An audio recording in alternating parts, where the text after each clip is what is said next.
The Middle East conflict with Israel and Iran escalated last night as the U.S. entered the conflict, striking 3 Iranian nuclear facilities, the biggest one, Fordow, as well as Esfahan and Natanz. And Trump claimed that he obliterated them. Who knows the truth there? But it looks like Iran will probably retaliate in some way or fashion. They'll either probably strike American bases in the Middle East or close the Strait of Hormuz.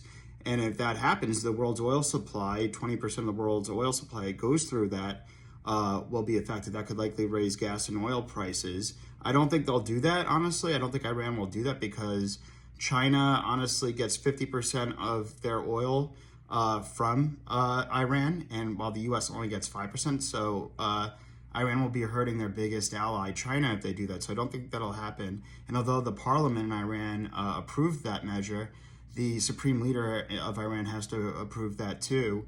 And I don't think that hasn't happened yet. Look, it could happen. Oil would likely spike, $10 to $40 on that news. Oil already spiked today about 2.5–3%. Honestly, based on the bombing last night of the nuclear facilities, I would have thought oil would have spiked more. And the stock futures are only down about 0.4% across the board, at least as of now. Let's see how trading ends up tomorrow. But the biggest thing is, will this lead to more U.S. involvement in the Israel-Iran conflict? My thought is right now, no. Iran might have a symbolic retaliation, but hopefully it seems like China and Russia really don't want to get involved with Iran in this. So hopefully by the White House doing these strikes a little earlier than estimated. Trump had prior news stories that this would be done. He was going to give 2 weeks. And he also had some B-2 bunker buster bombers going to Guam as a distraction.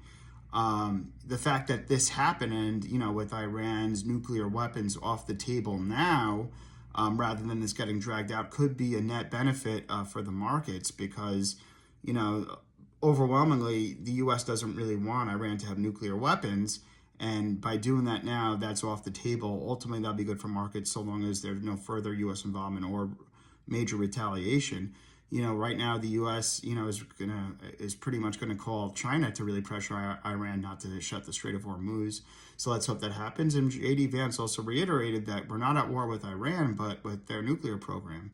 So hopefully this ends right now, and hopefully the market might.